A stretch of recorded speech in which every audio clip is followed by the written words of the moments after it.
I didn't stop her when she walked out that night. I didn't shout. I didn't beg. I didn't chase. She thought that meant I didn't care anymore. She was wrong. I watched my wife run back to her first love like I was just a phase she had outgrown. She expected anger. Tears. Threats. But all she got was silence. And that silence scared her more than any fight ever could. Because when I stopped asking questions, she started explaining. When I stopped reacting, she started panicking. And when I finally stopped caring, she realized she was losing everything. This isn't a story about revenge. It's about what happens when love dies quietly. And karma doesn't need your help. Stay till the end. Because the moment she comes back, is when everything truly ends. I always believed marriage was supposed to feel safe. Not exciting every day. Not perfect. Just safe. That was the word I used whenever someone asked me about Emily and me. She's my wife, I'd say. That's enough. That night started like every other night. You're late, I said when she walked in. I told you, Emily replied, dropping her bag. Traffic was crazy. You didn't text. She pulled out her phone. I did. You sent one word. Busy. She shrugged. What else did you want me to say? I looked at her phone. The screen lit up again. Another message. She flipped it face down fast. Who's that? I asked. No one. I nodded. Okay. That was our pattern lately. I asked. She answered halfway. I accepted it fully. At dinner, she barely touched her food. You don't like it? I asked. It's fine. You've said, it's fine, 3 times. She sighed. Can we not do this? Do what? Interrogate each other. I leaned back. I'm just talking. She didn't reply. Her phone buzzed again. She glanced at it, then smiled before catching herself. That smile stayed with me. Later that evening, she said, Daniel's back in town. I froze. Daniel? My first love. I forced a laugh. You say that like it's normal dinner talk. It is, she said. We're just catching up. When did you start talking again? Recently. How recently? She hesitated. Does it matter? Yes. She crossed her arms. You're overthinking. I didn't argue. I should have. But I didn't. 2 days later, she said, he invited us to dinner. Us? Yes. You too. I stared at her. Why? So it's not weird. That word again. The restaurant was small. Quiet. The kind of place people chose for old memories. Daniel stood when we arrived. Tall. Confident. That smile people trusted too easily. You must be him, he said, shaking my hand. The husband. That's me, I said. Emily laughed too quickly. Daniel always jokes like that. He looked at her. Some things never change. During dinner, he talked about their past. Remember the lake, he asked her. She smiled. I do. You cried that night. She laughed. You pushed me in. I sat there, nodding, invisible. So what do you do now? He finally asked me. I work. Emily kicked my leg under the table. He manages a team, she said. He's being modest. Daniel raised his glass. To old connections. I didn't raise mine. On the way home, Emily was quiet. You okay? I asked. Yes. You talked a lot tonight. She snapped, you barely talked at all. I didn't feel invited. She scoffed. You're being sensitive. I didn't reply. That night, she stayed on her phone longer than usual. Emily, I said. Are you talking to him? She didn't look up. So what if I am? That wasn't an answer. She put the phone down hard. He's just someone who understands me. I understand you. She laughed. Do you? That laugh hurt more than shouting. Are you saying you have feelings for him? I asked. She hesitated. That pause answered everything. I never said that, she finally said. You didn't deny it either. She stood. I need air. At midnight? I can't breathe here. Where are you going? She grabbed her keys. Out. With him. She stopped. Slowly turned around. I'm not cheating, she said. You're choosing him, I replied. Her eyes filled with tears. Why are you making this so dramatic? I didn't raise my voice.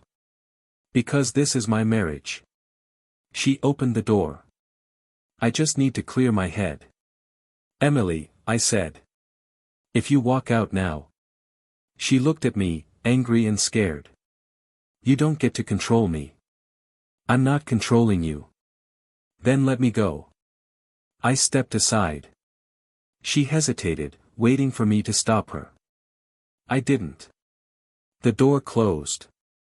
I stood there, listening to her car start. I checked my phone. No messages. An hour passed. Then 2. Then I saw it. A photo on social media. Daniel's arm. Emily's jacket. His caption, Old Times. That was when something inside me snapped. Not loudly. Quietly. When Emily came back near dawn, I was sitting on the couch. You're still awake, she said. Yeah. She waited for a reaction. For questions. I said nothing. Aren't you going to ask where I was? I looked at her. Do I need to? She swallowed. Nothing happened. I know. She frowned. You do? Yes. That's it? She asked. No anger. I stood up. I'm tired. She grabbed my arm. Say something. I met her eyes. Good night, Emily. As I walked away, I heard her whisper my name. I didn't turn back. That night, I realized something terrifying. I didn't stop her. And I didn't know if I even wanted to anymore. Emily expected noise. She expected shouting, questions, anger, maybe tears. She expected me to demand answers or beg her to stay. What she didn't expect was silence. The morning after she came back, I was in the kitchen making coffee. She stood behind me. You're up early. I didn't turn around. Couldn't sleep. She waited. About last night. I'm heading to work, I said, pouring the coffee. She blinked. That's it? I looked at her. Do you need something? Her mouth opened, then closed. No. At work, my phone stayed quiet. No messages from her. No calls. I didn't check her location. I didn't replay the night in my head like I used to. I just focused on tasks. Around noon, Sarah leaned against my desk. You look empty, she said. Busy, I replied. She frowned. You're never just busy. I am today. She crossed her arms. Want to talk? No. That surprised even me. When I got home, Emily was sitting on the couch. You didn't text, she said. I was working. You usually text. I shrugged. Things change. She laughed nervously. Are you trying to punish me? No. Then what is this? Peace. That word bothered her. At dinner, she talked. A lot. Work was stressful, she said. My boss is impossible. Daniel said I should look for new opportunities. I didn't react. She watched my face. You're quiet. I'm listening. She sighed. Say something. What would you like me to say? I don't know. Anything. I'm not angry, I said. That's worse. I looked at her. Why? Because anger means you care. I do care. She shook her head. You don't look like it. That night, her phone rang. She jumped, then muted it.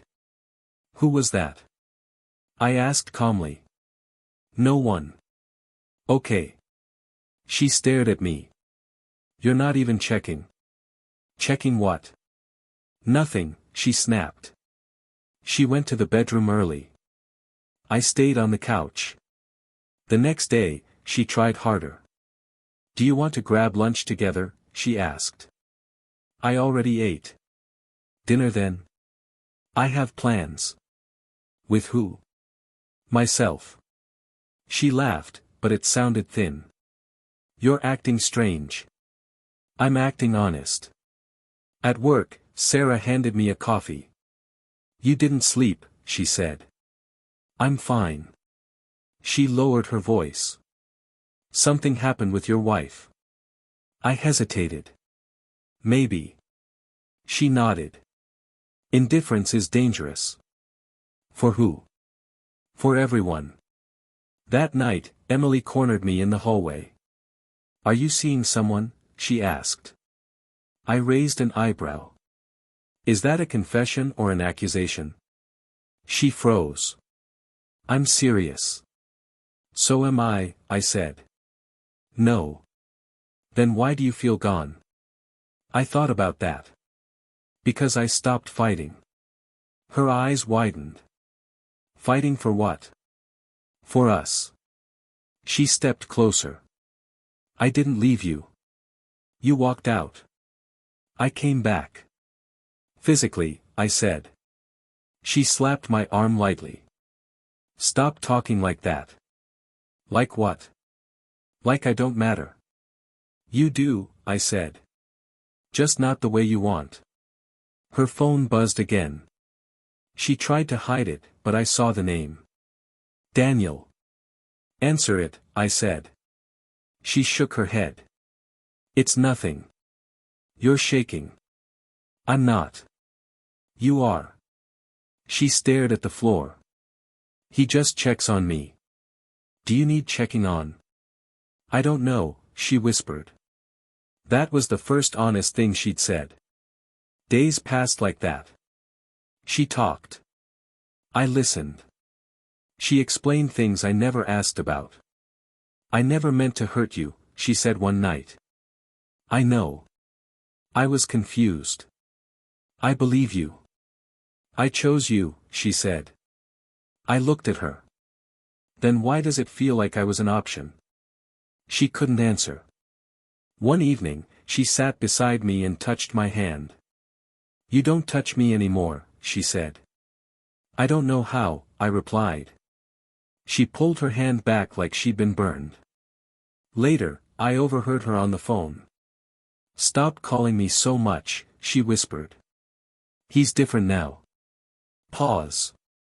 No, I don't know what he's thinking. Another pause.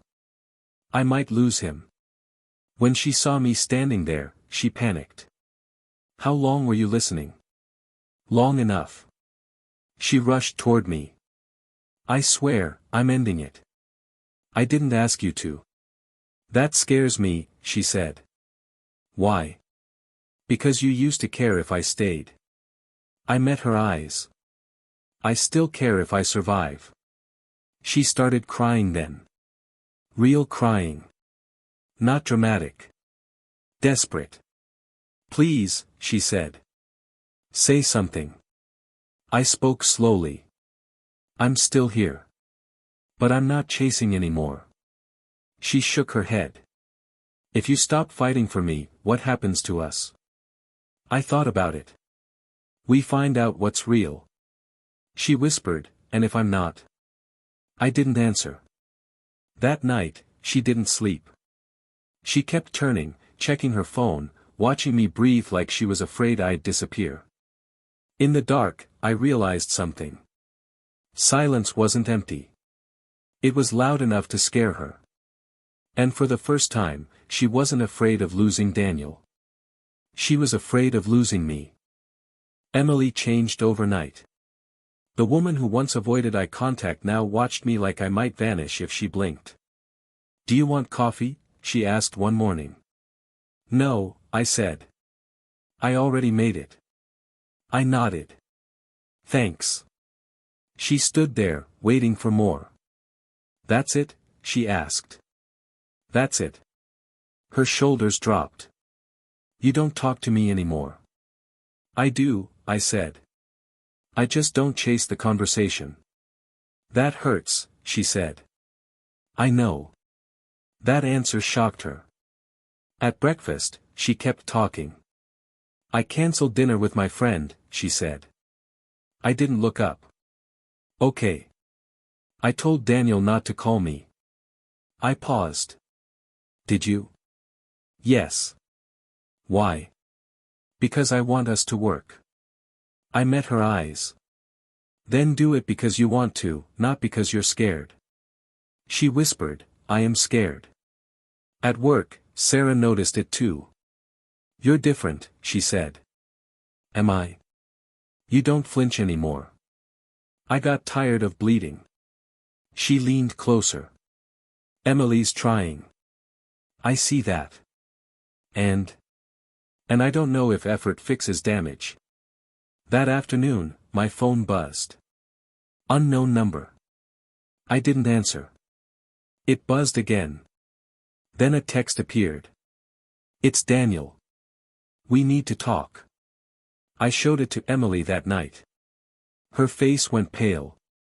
"He shouldn't be texting you." "He is." She grabbed her phone.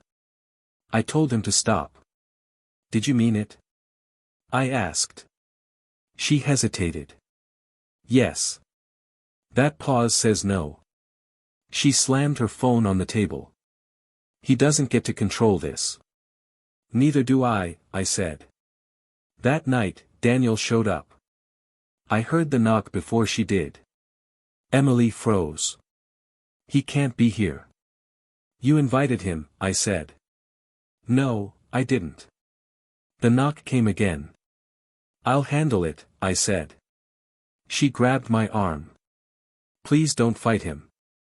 "I'm not angry," I replied. That scared her more. I opened the door. Daniel smiled like nothing was wrong. "Hey. You shouldn't be here," I said. He glanced past me. "Emily asked me to come." "She didn't." He laughed. "You sure?" Emily stepped into view. "Daniel, you need to leave." He looked hurt. "So that's it?" "Yes." He turned to me. "You win." I shook my head. "This isn't a game." He leaned closer. "You're boring, man. You know that." "She needs passion." I smiled faintly. "Then why are you here?" That hit him. He left without another word. Emily locked the door and slid down against it. "I didn't ask him to come," she said. "I know." "Then why don't you look relieved?" "Because I shouldn't have to compete for my wife." She cried into her hands. "I'm trying." "I see that," I said again. "But you don't feel it," she whispered. I didn't answer. Later, she crawled into bed beside me. "Do you still love me?" she asked in the dark. I stared at the ceiling. "I don't know." She sucked in a sharp breath. "You used to know." "I used to feel safe." She turned toward me. "I made a mistake." "Yes. But I'm here now." "So am I." "Then why does it feel like you're leaving?" Because love shouldn't feel like fear, I said. She reached for my hand.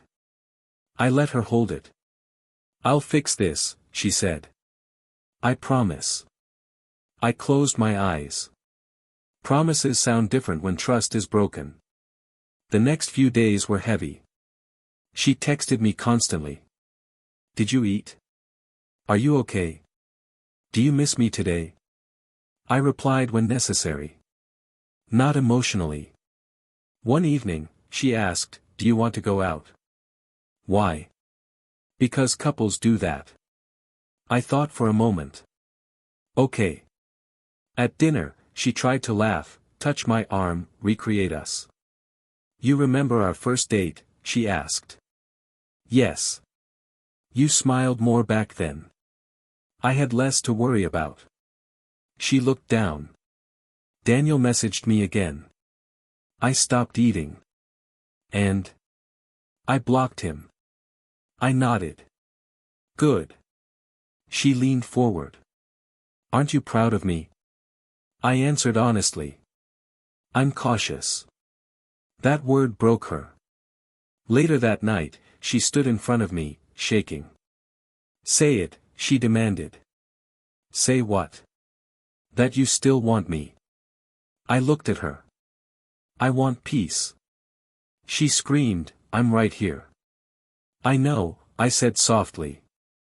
That's the problem. She stared at me like I was a stranger. You're not cruel, she said. Why does this feel cruel? Because I stopped pretending, I replied. Her phone rang. Unknown number. She didn't answer. It rang again. She looked at me. If I don't answer, will you stay? I thought carefully. I'm already staying. But will you want to?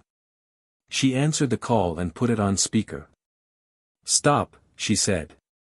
I'm choosing my marriage. Daniel laughed. You already chose. She hung up, shaking. I did choose, she said. I choose you. I looked at her tired face, red eyes, fear where confidence used to be. And I realized something terrifying. She wasn't fighting for love anymore. She was fighting not to lose. That night, as she slept, clinging to my arm like an anchor, I lay awake. Love had turned into fear. And fear is a terrible reason to stay. Emily left on a Tuesday. Not in anger. Not with shouting. She packed quietly, like she was afraid noise would make me stop her. I'll stay at my sister's for a few days, she said, folding a sweater. Just to give you space. I leaned against the doorframe. If that's what you want. She paused. You're not asking me to stay. I'm not stopping you. She looked up, eyes glossy. Say something. I thought about it. Drive safe. That was it. The door closed. I didn't follow. I didn't text. I didn't ask where she was staying. For the first time in weeks, the apartment felt quiet in a good way. At work, Sarah noticed immediately. You look lighter, she said, handing me a report. I slept, I replied. She studied me. Emily moved out. Temporarily. Does it feel temporary? I shook my head. It feels honest. She nodded slowly. That's dangerous too. For who? I asked. For the person who thinks you'll wait. That night, Emily called. I let it ring. She texted. Please answer. I waited, then replied. I'm okay. 3 dots appeared. Disappeared. Appeared again. Are you mad? No. That scared her more than anger ever did. The next day, she showed up unannounced. I forgot my charger, she said, standing awkwardly inside the doorway. It's in the drawer, I said. She didn't move. You're doing fine without me.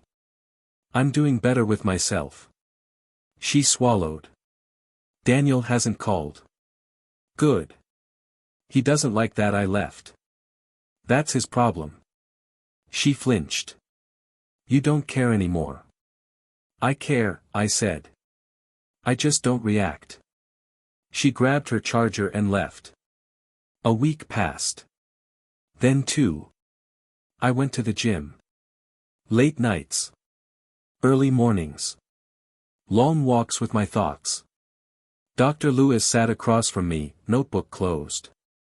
You don't sound angry, he said. I'm not. You sound detached. I chose that. Why? So I don't disappear trying to save someone who already left. He nodded.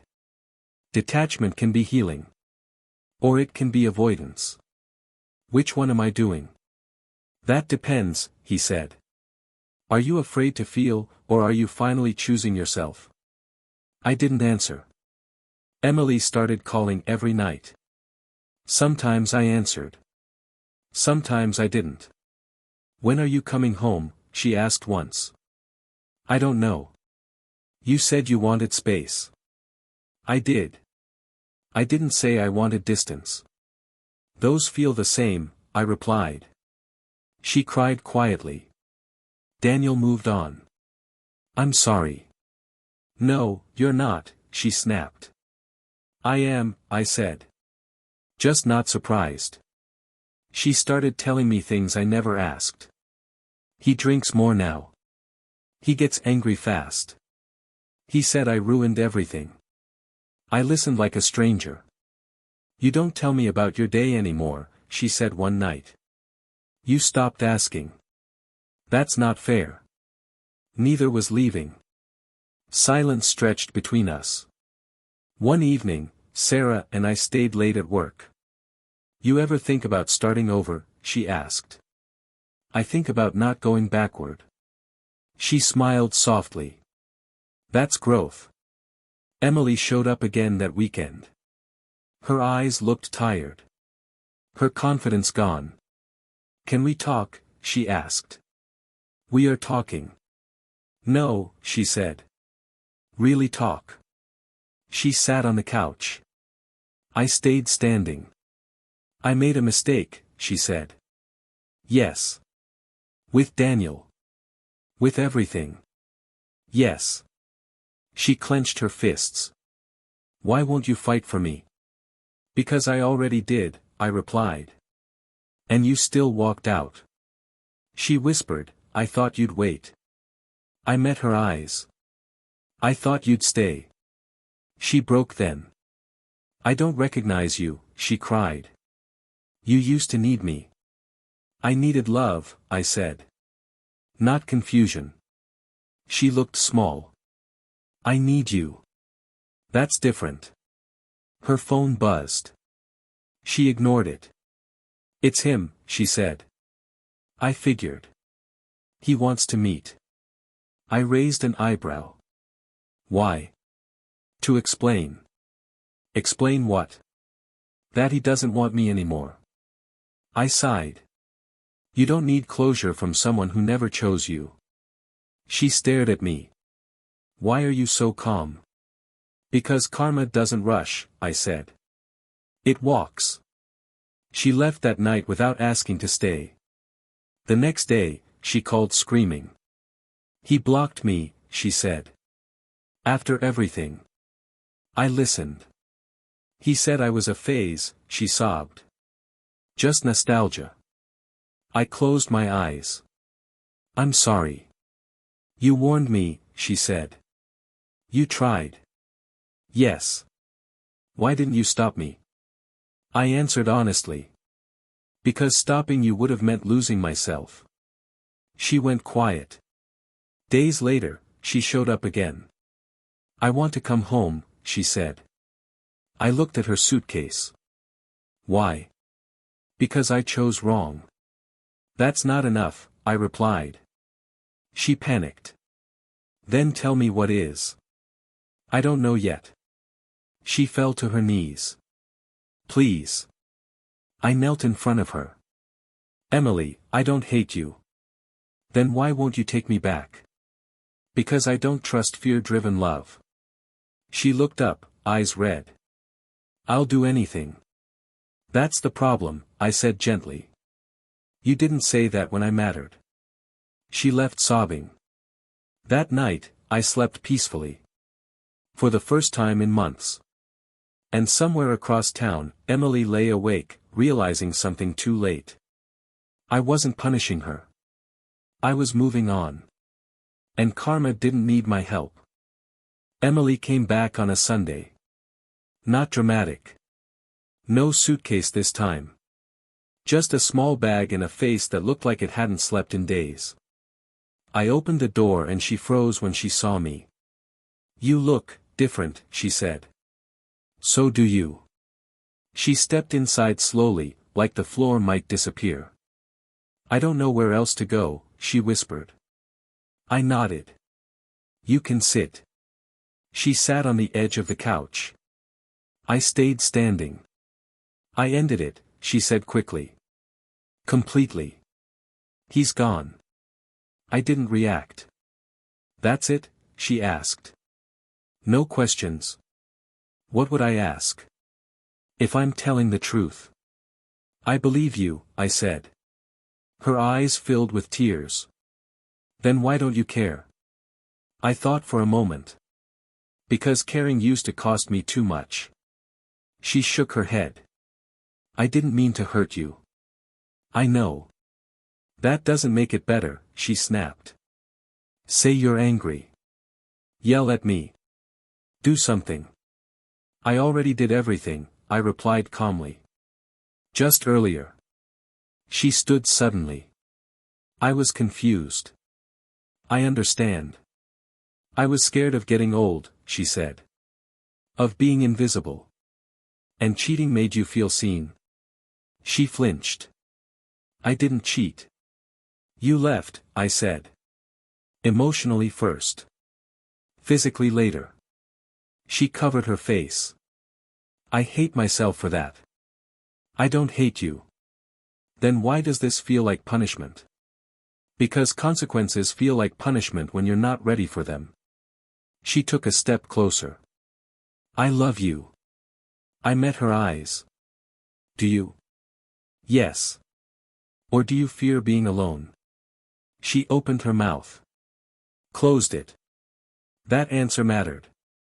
"I thought you'd wait," she said quietly. "I thought you'd choose us," I replied. Silence filled the room. She sat again, shoulders slumped. "Daniel never wanted a future." I figured. "He said I was chasing a memory," she whispered. "That I ruined my present." I nodded. "Memories don't ask for responsibility." She looked up. "You do." "Yes." She took my hand. I didn't pull away, but I didn't squeeze back. "Please," she said. "Give me another chance." I searched my chest for anger. For love. For anything loud. There was nothing. "I don't know how," I said honestly. "I'll wait," she said quickly. "I'll prove it." "That's the thing," I replied. "I don't want to be proven to anymore." She panicked. "Then what do you want?" "I want peace." "You can have peace with me," she said desperately. I shook my head. "Peace doesn't beg." She started crying again. "So this is it?" I took a deep breath. "This is the truth." She grabbed my arm. "I chose wrong once. Don't let that define everything." "It already did," I said gently. "Just not the way you think." She stared at me. "You're leaving." "I already left," I replied. Quietly. "Weeks ago." She slid down the couch, broken. "I was stupid," she sobbed. "I thought love meant excitement." "I thought love meant safety," I said. She looked up. "Can't it be both?" "Not when trust is gone." Her phone buzzed in her bag. She didn't check it. "I deleted everything," she said. "Pictures. Messages. Him." "That's good," I replied. For us, she added. For you, I corrected. She stood slowly. Is there someone else? No. Then why won't you stay? Because I learned something, I said. Love that survives betrayal isn't guaranteed. Sometimes self-respect matters more. She nodded, defeated. You're stronger now. I had to be. She walked to the door, then turned back one last time. If I had chosen you that night, would this be different? I answered truthfully. Yes. And now? I paused. Now I choose me. She left without another word. I sat alone on the couch for a long time. I didn't feel victorious. I didn't feel cruel. I felt free. Later that night, Sarah texted. You okay? Yes, I replied. Really? For the first time in a while. She sent a smile. I stood by the window, watching the city lights. I thought about the man I was before. The one who waited. The one who chased clarity from someone who couldn't give it. I didn't hate Emily. But I didn't miss her either. And that was the moment I understood everything. Not caring wasn't my revenge. It was my recovery. I turned off the lights, closed the door behind me, and went to bed alone. And for the first time, it felt right.